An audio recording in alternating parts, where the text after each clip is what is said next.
वाला कहाँ गया? यूपी की महिलाएं इंतजार कर रही है, जो कहता था सप्ताह में 9 बच्चे देती है, कहाँ है ये खटाखट वाला? कहाँ है इस खटाखट वाले को? यूपी की महिलाएं टमाटम और ऐसी बातें उठाता है। पार्लियामेंट में भाषण नहीं सुना आपने? नहीं सुना उसकी बातें। ऐसे करता है, आसान है। बताइए, आप हमारे घर में लगातार सेवा दिए हैं, आपका चैनल कह दे कौन है आप, क्या नाम है आपका? मेरा नाम मनोज शर्मा है। तो आगे कह दे कौन मनोज शर्मा, हट जाओ मनोज शर्मा, ऐसे बोला जाता है। आपको प्यार से रिटायर किया जाएगा। मोदी जी खुद हारना चाह रही थी। मेरी बात सुनो, अगर बाबा जी की बात मान गए होते ना, जो ये खिचड़ी बनाए है ना, ये खिचड़ी नहीं बनती, ये खिचड़ी नहीं बनती। सो आएंगे इनके साथ। मैं कह रहा हूँ, आज मैं आपको कह रहा हूँ, अगर केशव मेरी बात को देख रहे हैं, ये अपने ही क्षेत्र में 50 विधायक खड़ा करके दिखा दे, कोई नहीं खड़ा होगा। केशव को अभी आपने क्या बोला? पिछड़ों के बहुत बड़े नेता हैं, क्यों हार गए? पिछड़ों के ही क्षेत्र में क्यों हार गए? अब मुझे जवाब दीजिए, आप जवाब दीजिए। या जवाब चुनाव में हार जीत तो ना ना ना ना ना ना, बात हार जीत की नहीं है, बात है लोकप्रियता की। मैं बार बार कहता हूं, उत्तर प्रदेश के 2-3 जिलों को छोड़कर अब किसी जिले में चले जाइए, पूछिए केशव कौन है, जनता पहले निकालेगी, चुप्पे से मोबाइल और गूगल करेगी, अच्छा केशव प्रसाद मौर्य उत्तर प्रदेश के उप मुख्यमंत्री। और आप पूरे देश के किसी छोर पे चले जाइए, रेतीले क्षेत्र में चले जाइए, समुद्र तट पे चले जाइए, पहाड़ की ऊंची चोटी पे चले जाइए, केदारनाथ से भी अगर ऊंची चोटी में जा सकते हैं चले जाइए, और बोलिए उत्तर प्रदेश से आया हूं, तो 2 कदम पीछे जाएगा योगी वाले क्षेत्र से। यार बाबा, बहुत भाग्यशाली हो, योगी मिले हैं। ऐसा एक राज्य बताइए जहां की जनता ये ना चाहती हो खुले दिल से कि हमें योगी जैसा शासक चाहिए, क्योंकि निर्णय किसको नहीं चाहिए ऑन द स्पॉट। वो ठीक है, योगी बड़ा नाम है, चेहरा है उत्तर प्रदेश के सीएम है। दूसरी बात ये भ्रांति मत कहिए कि योगी को भीख में कुर्सी मिल गई है। योगी अपने अधिकारी हैं, उस कुर्सी के उत्तराधिकारी हैं। अब ये बाहुबली फिल्म नहीं है कि माँ ने कहा बेटा त्याग करो, बहू चाहिए या फिर सत्ता, और वह युग गया। ये कोई मोह माया वाले लोग नहीं है। पत्नी, बेटे और परिवार के केंद्र में केशव काम करते हैं, राष्ट्र के केंद्र में योगी जी काम करते हैं। ये भ्रांति दूर रखिए। अरे कहाँ, वो परिवार के मोह में थोड़ी काम है, सत्ता में पहली बार उनके नेतृत्व में आई थी। हम बताते हैं, केशव जी किसके केंद्र में काम करते हैं? अपने बेटे को सीट दिलाने के लिए एड़ी से चोटी जोड़ लगाते हैं, लखनऊ से दिल्ली, दिल्ली से लखनऊ का चक्कर लगाते हैं। उनके बेटे के सारे स्कूल चल रहे हैं, मेडिकल कॉलेज चल रहे हैं, इंजीनियरिंग कॉलेज चल रहे हैं, धंधा खोल रखे हैं, अस्पताल, सारे अस्पतालों में उनके निवेश है, सारे मॉलों में, सारे शोरूमों में उनको निवेश है। प्रॉपर्टी का एक पूरा क्षेत्र आप चले जाइए, सराथू वाले क्षेत्र में, कौशाम्बी वाले क्षेत्र में, सारी संपत्तियां सबके होते हैं, कौन सी वो लुटेरे हो सकते हैं, ऐसे नहीं हो सकता, ये गलत बात है। आप केशव की तुलना योगी से कैसे कर दिए? आप एक तुलना ओबीसी का, भाई उत्तर प्रदेश की सत्ता वोट से तय होगी ना। ओबीसी वोट बड़ी संख्या में 50% से जाते हैं, वो उनके नेता हैं। वो नहीं नेता है, ओबीसी वर्ग के नेता बहुत खड़े हो चुके हैं। केशव जी तो निम्न हो गए, क्यों हार गए? एक सामान्य सी महिला से। वो सामान्य सी महिला आई और बोली मैं आपके बीच आपका अच्छा काम करना चाहती हूँ, मैं भी ओबीसी वर्ग की हूँ, और जनता ने जिता दिया। मतलब ओबीसी वर्ग के नेता वे रह ही नहीं गए, या ये कहिए आप, मानिए इस बात को, ओबीसी बहुल क्षेत्र में ये हार जाते हैं। ओबीसी अगर वो नेता नहीं है, ओबीसी का वोट बैंक नहीं, फिर अखिलेश क्यों उनको कह रहे हैं कि 16 और सत्ता पाओ? अखिलेश का काम क्या है? नहीं, ये बताइए, दिल्ली में एक आदमी जेल से निकलता है, दिल्ली में डिप्रेशन से आता है, कहता है योगी की सत्ता खतरे में है, वो आदमी जेल से दिल्ली में क्यों कर रहा है? इनके काम है मसाले पैदा करने, इनके काम है जनता में भ्रांति पैदा करना। नाना पाटकर की बात याद दिला दिए। एक आदमी है, एक मच्छर आदमी को हिजड़ा बना देता है, रात भर ताली बजाए, सुबह आके जो आया नाम सुना बोल दिए। भाई जो आदमी सोएगा नहीं 10-15 रात, डिप्रेशन में चला जाएगा, जो मन में आएगा वही बोल देगा। वो यहाँ ये बोल रहे हैं, वहाँ वो बोल रहे हैं, सो आएंगे इनके साथ। मैं कह रहा हूँ, आज मैं आपको कह रहा हूँ, अगर केशव मेरी बात को देख रहे हैं, ये अपने ही क्षेत्र में 50 विधायक खड़ा करके दिखा दे, कोई नहीं खड़ा होगा। और योगी जी बोल दे कि मुझे विधायक ही नहीं, मुझे 50 करोड़ जनता चाहिए, देश के लोग जाके खड़े हो जाएंगे और ये बहुत बड़ी अतिक्रमण हो जाएगी। इतना बड़ा ग्लैमर है, इतना बड़ा जनता दल है, उनको तो बीजेपी क्यों नहीं कहती? कोई केशव वेशव नहीं हो, योगी है। पार्टी को स्पष्टीकरण करने में तो दिन लग गया। नहीं, आप बताइए, आप हमारे घर में लगातार सेवा दिए हैं, आपका चैनल कह दे कौन है आप, क्या नाम है आपका? मेरा नाम मनोज शर्मा है। तो आगे कह दे कौन मनोज शर्मा, हट जाओ मनोज शर्मा, ऐसे बोला जाता है। आपको प्यार से रिटायर किया जाएगा। रिटायर 5 रुपए वाला चॉकलेट देंगे, फिर आपको रिटायर किया जाएगा। और केशव जी जब तक ये राष्ट्र हित में काम करेंगे, मर्यादित काम करेंगे, संगठन के केंद्र में काम करेंगे, इन्हें रखा जाएगा। अगर लालच पैदा किए परिवार के केंद्र में गए, नहीं रखा जाएगा। ये जाना चाहे तो जाएं, कौन रोक रहा है? मैं प्रयागराज का हूँ। वो संगठन की बात करता है, पार्टी के कार्यकर्ताओं की बात करते, कह रहे पार्टी से ऊपर कार्यकर्ता है, सत्ता से ऊपर सरकार से ऊपर कार्यकर्ता है। अगर ये पार्टी के लिए काम करते तो अपने बेटे के लिए सीट मांगने क्यों गए? अपने बेटे के लिए सीट मांगने क्यों गए? आज सारे अराजक तत्वों के खिलाफ क्यों नहीं बोलते थे? योगी जी जब आगे चढ़ के आए तब भी नहीं बोले। ये कैसे आप कह सकते? योगी जी का अगर इतना ये हो रहा था तो समाजवादी पार्टी से कम लोकसभा सीट कैसे आ गई? मेरी बात सुनिएगा, ये न अमित शाह की देन है।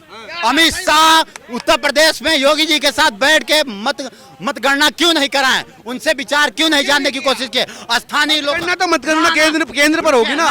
मतगणना कभी कभी सुनिए, पार्टियों की मतगणना पार्टी कार्यालय पे होती है, जरूरी नहीं कि केवल देश की ही मतगणना की जाए। और दूसरी बात, आप समझिए मेरी बात को, ये क्यों नहीं उत्तर प्रदेश में स्थानीय जो संगठन है, जो लोगों को नसों को जानते हैं, कौन किसे पसंद करता है, क्यों उसके चुनाव के लिए आगे नहीं गए? भाई हमारे मैं प्रयागराज सीट क्यों कम हुई यार? सवाल सीट इसलिए कम हुई, मेरी बात सुनो, क्योंकि बाबा जी ने कुछ लिस्टें तैयार करके दी थी कि इन लोगों को नहीं लाना है। अगर शायद मान लेते मोदी जी ना तो ये नौबत नहीं आती। जो नौबत आनी थी ये नहीं आती। इसका खुद जिम्मेदार यही कुछ हमारे लोग ही है। मोदी जी खुद हारना चाह रही थी। मेरी बात सुनो, अगर बाबा जी की बात मान गए होते ना, जो ये खिचड़ी बनाए है ना, ये खिचड़ी नहीं बनती, ये खिचड़ी नहीं बनती। खिचड़ी नहीं, गठबंधन। अरे गठबंधन की बात छोड़ो, ये गठबंधन इनके ठगबंधन है। इंडिया गठबंधन, अरे ठगबंधन है इनकी। मेरी बात सुन लो, जीत गया ना। अगर बाबा जी की बात मान लेते ना तो फुल बहुमत से यूपी में सरकार बनती, हमारे मोदी जी आते और आए। अरे अब 10 सीटों पर चुनाव है ना शुक्ला जी। सुने 10 में है। अगर ये आचा काचा ना की, हमारे यहाँ कहते हैं आचा काचा मत करो, मतलब समझ रहे हो, खिचड़ी उल्टा सीधा मत पकाओ, जो मन में वही डाल दो, बोलो तैयार हो गया। भाई आप अच्छे लोगों को लाएंगे। अब मैं प्रयागराज का हूँ, हमारे प्रयागराज में लोकप्रिय कोई और है, अब नीरज त्रिपाठी को लाके खड़ा कर दिए, वो कोई जानता ही नहीं। जनता को लगता है क्या खिलौना हमें दे दिया। भाई गंदे लोगों को आप देखिए, अमित शाह बहुत गंदा राजनीति कर रहे थे। गंदा कर रहे हैं, कर रहे हैं। अगर ये क्या बोले थे? अमित शाह ही बोले थे ना कि राजपूत के वोट जाने से मेरा कुछ नहीं जाएगा, क्यों माफी मांगना पड़ा? इन्हें समझना होगा। राजपूतों को खुश किया पूर्वांचल में। जनता में सबको खुश करना पड़ता है, राजपूत पंडित क्या? नहीं एक मिनट की बात हो राज, एक मिनट में पंडित 100 नहीं 10 भी लेके नहीं जा सकते, लिख के ले लीजिए। देखो, जो राजपूत थे, राजा भैया को तुमने आश्वासन में लिया कि तुम्हें हम देंगे 2 सीट को शाम्भी प्रतापगढ़, और धनंजय सिंह को तुमने कहा हम देंगे जौनपुर, और उसके बाद ब्रजभूषण सिंह को कहा तुम सब राजपूतों को ही दे दे। फिर सीएम उनका बन रहा है, सब मतलब क्या है? राजपूतों की बदौलत ये सीटें हारे हैं। अच्छा। हाँ, राजपूत ओबीसी कम नहीं हुए, दलित वोट कम नहीं हुए, लेकिन राजपूत ही सबको जोड़ता है, ओबीसी को भी जोड़ता है, दलित को भी। दूसरी बात आप ये बताइए, ईवीएम देखिए, अगर आप वोट पे आएंगे, ईवीएम का भ्रम, और उसके साथ साथ जातीय भ्रम, उसके साथ साथ संविधान का भ्रम, उसके साथ रुकिए एक मिनट, उसके साथ साथ और ये भी बता दिया गया कि लाठी तैयार रखो, फोड़ना है अधिकारियों का, घेल मेल होगा। ये सारी चीजों का अगर भ्रम, 1 लाख वाला भ्रम, ये सब हम कहते हैं एक तरफ हटाइए। भ्रम में जनता चली गई। भाई ये सुनिए, अगर भ्रम में ना जाती, अगर भ्रम में ना जाती,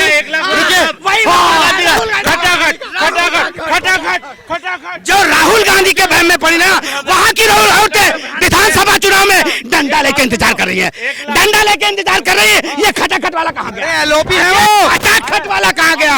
यूपी की महिलाएं इंतजार कर रही है, जो कहता था सप्ताह में 9 बच्चे देती है, कहाँ है? ये खटाखट वाला कहाँ है? इस खटाखट वाले को यूपी की महिलाएं टपाटप करने के लिए इंतजार कर रही है। मेरी बात सुनो, विधानसभा चुनाव में इसको ठकाठक नहीं और खटाखट नहीं, डंडा लेके तैयार है फटाफट करने के लिए। याद रखो, और ये भी कर शांति धनुषर भाषा में ही तुमको जनता तुम्हारे भाषा में समझाएगी, समझ गई? याद रखना। हाँ, तुम्हें इंतजार करो विधानसभा चुनाव का, तुम्हारे को वही भाषा में समझाएगी जब तुम खटाखट बोल के आए थे, और तुम्हें फटाफट देगी तुमको। समझ नहीं रहे, दफ्तर बंद करके भाग गए यार। लखनऊ के अंदर, बंगलोर के अंदर दफ्तर बंद के कह रहे 8500 रुपए, कहते हमारी गवर्नमेंट आएगी, और भाई साहब जून नहीं आई ना, आई नहीं तो पहले क्या उसने कैसे क्या बोल दिया, और तो भ्रम किया। कहता इस देश में 22 इंडस्ट्रीज है जिसे मोदी सपोर्ट कर रहा है, कहता जून में गवर्नमेंट आएगी, 4 जून को गवर्नमेंट हो रही है, जुलाई से 8500 रुपए लग रहा था ना यार, माहौल बना हुआ था उनका। अरे बना तो इसे ये बोले ना मेरी गवर्नमेंट आएगी, मैं अगर पावर में हूँ, जब क्लीन बोल्ड हो गए, तभी तो 99 पे क्लीन बोल्ड हो गए। अभी देखना विधानसभा चुनाव आने वाला है, ये बिल्कुल आउट होंगे, पहली बॉल में ही आउट होंगे ये, क्योंकि महिलाएं अभी तो योगी जी कुर्सी बचा ले तब बल्ला ले रखी है। योगी जी है उत्तर प्रदेश के हनुमान जी है। हनुमान जी हमेशा बचे हैं और बचे रहेंगे और दुनिया का रक्षा करते आए हैं और रक्षा करेंगे। देख लेना इस बात को। अखिलेश और राहुल दो युवा नेता मिल चुके हैं। हमारे उसकी बातें मत करो। राहुल गांधी राहुल गांधी की बातें मत करो। राहुल गांधी जी दूसरों को बरगलाता है, बेकार की बातें करता है यूपी में जाके और ऐसी ऐसी बातें उठाता है। पार्लियामेंट में भाषण नहीं सुना आपने? नहीं सुना उसकी बातें। ऐसे ऐसे ऐसे करता है, आसान है। अरे सुनो, खिसियानी बोले खंबा नोचे, उसकी बातें कर रहे हो। खिसियानी बोले खंबा नोचे। याद रखना मेरी इस बात को, जिस दिन तुम उत्तर प्रदेश में पहुंच गए, तुम्हारे लिए झाड़ू और डंडा सब तैयार है। टकाटक फटाफट ठटाटक। भैया वो वहाँ से एमपी है, कूटने में माहिर होती हैं महिलाएं, मसाला कूटने में माहिर होती हैं। अब जब ये दो मसाले वहां जाएंगे, कुटा जाएंगे। मसाले? हाँ, ये दो मसाले हैं। ये क्या करते हैं? कह रहे हैं कि 100 लाओ कुर्सी पाओ। ये मसाला है। भाई मसाला ही पैदा करते हैं। ये दो क्या किए हैं? ये दो नमूने हैं। ये केवल मसाला पैदा, कौन भ्रांति पैदा कर रहे हैं। राहुल गांधी। मैं नाम ना लूंगा किसी का, मुझे क्या मतलब। दस्ते में है ना, हम दस्ते में इसको देखिए, कूट देंगे दोनों को। महिलाएं बहुत कूटने में माहिर होती हैं। अगर उन्हें लगेगा कि मेरे साथ जो भ्रांति और छल किया गया, भाई महिलाएं दो रूप में होती हैं। प्रेम करेंगी तो आपके लिए जान न्यौछावर कर देंगी। अगर चली जाएंगी तो दुर्गा का रूप लेके गर्दन भी उतार देंगी, कूट देंगी मसाले की तरह। महिलाओं ने भी तो वोट दिया ना भाई। वही कूटेंगी, महिलाएं और दी हैं वही कूटेंगी। वही इंतजार कर रही है, वही इंतजार कर रही है कि कब ये मैं पहरुआ के नीचे आएगा, कब ये ओखली के नीचे आएगा, तब मैं इसको फटाफट फटाफट करूंगी। इसीलिए यूपी के महिलाएं इंतजार कर रही है। शर्मा जी, आप क्या समझते हो? इंतजार नहीं? अरे यार, ये तो विदेशी कौवा हमको बेवकूफ बना गया है। हम इसके बरगलाए में आ गए। ये तो कह रहा था 8,500 रुपए देंगे, या 8,500 क्या 8,500 आना नहीं आया, 8,500 आना नहीं आया, बताइए। इसीलिए वहां की महिलाएं डंडा और हमारे हिंदू उधर क्या नाम है बलरामपुर के साइड में क्या बोलता है, वो खरी और पहरुआ, वो तैयार है लेके कि कब हमारे ओखली में आए और पहरुआ चले और इसकी चटनी बनाएंगे हम।